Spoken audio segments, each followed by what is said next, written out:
Good morning प्यारे बच्चों। आप लोगों के लिए मैं कुछ संस्कृत में ऑब्जेक्टिव क्वेश्चन लाया हूँ चैप्टर बाय चैप्टर, जिसमें सभी का क्वेश्चन और आंसर दोनों दिया हुआ है। आप देखकर भी लिख सकते हैं इस वीडियो से, या जो है मैं पढ़ रहा उससे सुनकर भी लिख सकते हो। पहला क्वेश्चन है, पाटलिपुत्र वैभव पाठ में किस नगर का वर्णन है? तो पाटलिपुत्र का। सॉरी बच्चों, इसमें एक ठो दिया हुआ है कि मंगलम पाठ, तो यहाँ पे इस पाठ के क्वेश्चन नहीं दिया गया है। दूसरा पाठ जो है पाटलिपुत्र वैभव से दिया हुआ है और वहीं से ये सब क्वेश्चन है, समझ गए। दूसरा क्वेश्चन है, पाटलिपुत्र किस राज्य की राजधानी है? तो बिहार। पाटलिपुत्र किस नदी के किनारे स्थित है? गंगा नदी। पाटलिपुत्र का बौद्ध काल के समय क्या नाम था? पाटलिग्राम। गांधी सेतु पुल कहाँ अवस्थित है? पाटलिपुत्र में। नगर की पालिका देवी कौन है? तो पटन देवी। पाटलिपुत्र में किस महापुरुष का जन्म स्थल है? गुरु गोविंद सिंह जी का। चंद्रगुप्त मौर्य किस वंश के संस्थापक थे? मौर्य वंश। सिखों के 10वें गुरु कौन थे? गुरु गोविंद सिंह। यूनान का राजदूत कौन था? मेगास्थनीज। किस काल में पटना का नाम प्रसिद्ध हुआ? मध्यकाल में। गोलघर कहाँ अवस्थित है? पटना में। पाटलिपुत्र का इतिहास कितना वर्ष पुराना है? 2500 वर्ष।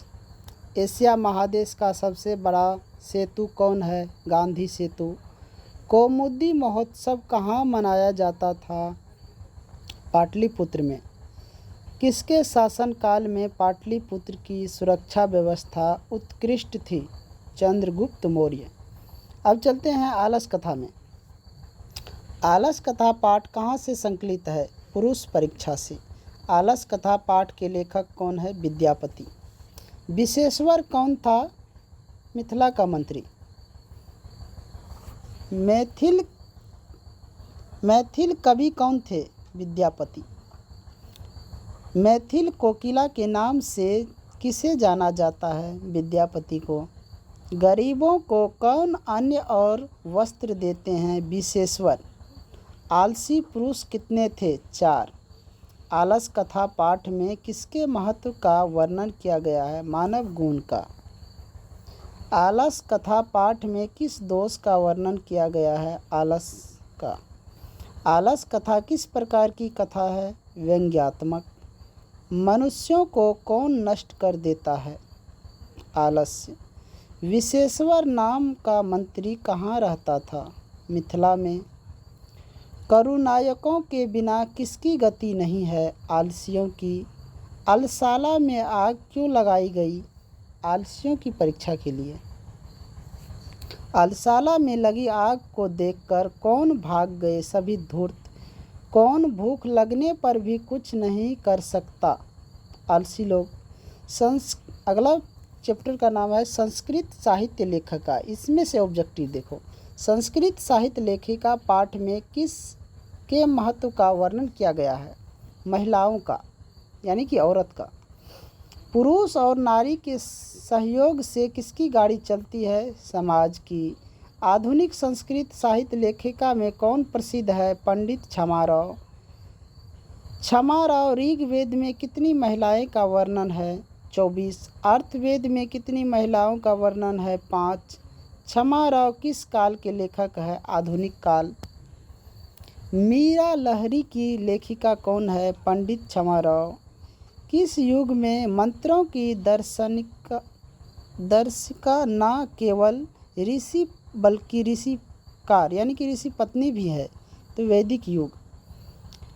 लौकिक संस्कृत साहित्य में 40 कवियों में से प्रथम कल्पा कौन थी? विजयंका। याज्ञवल्क्य ने अपना पत्नी को किस चीज़ की शिक्षा दी? आत्म तत्व की। अगला चैप्टर है भारतीय संस्कार। भारतीय संस्कार कितने हैं? 16। भारतीयों में संस्कार से किसका निर्माण होता है? व्यक्तित्व का। संस्कारों को कितने भागों में बांटा गया है? 5।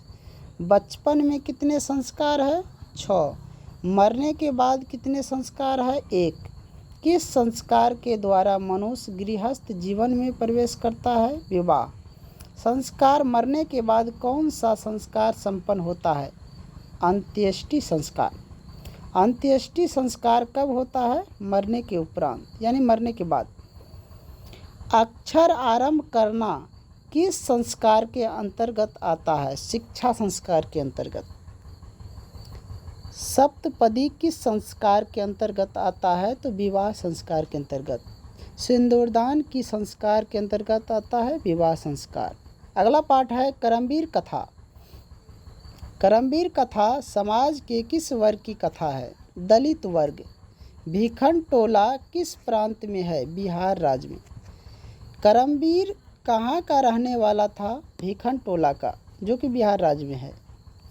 करमवीर कौन है? राम प्रवेश राम। दलित पुरुष का नाम क्या था? राम प्रवेश राम। गांव को देखने कौन आए थे? एक शिक्षक आए थे, जो बहुत ही अच्छे थे स्वभाव से। स्नातक परीक्षा में राम प्रवेश ने विद्यालय में कौन सा स्थान प्राप्त किया? किसकी ख्याति सभी जगह गूंजने लगी? राम प्रवेश की। करमवीर ने कौन सा पद प्राप्त किया? महत्तम पद प्राप्त किया। राम प्रवेश राम ने किस परीक्षा में उच्च स्थान प्राप्त किया? लोक सेवा केंद्रीय परीक्षा में। करमवीर राम प्रवेश राम ने कहाँ उन्नत स्थान पाया? केंद्रीय लोक सेवा परीक्षा में। बालक किसके शिक्षण शैली से आकृष्ट हुआ? शिक्षक के। शिक्षक ने किसे पढ़ाना प्रारंभ किया? राम प्रवेश राम को। अगला चैप्टर है स्वामी दयानंद। आर्य समाज की स्थापना किस नगर में हुई? मुंबई। स्वामी दयानंद का जन्म किस ग्राम में हुआ था? टंकारा में।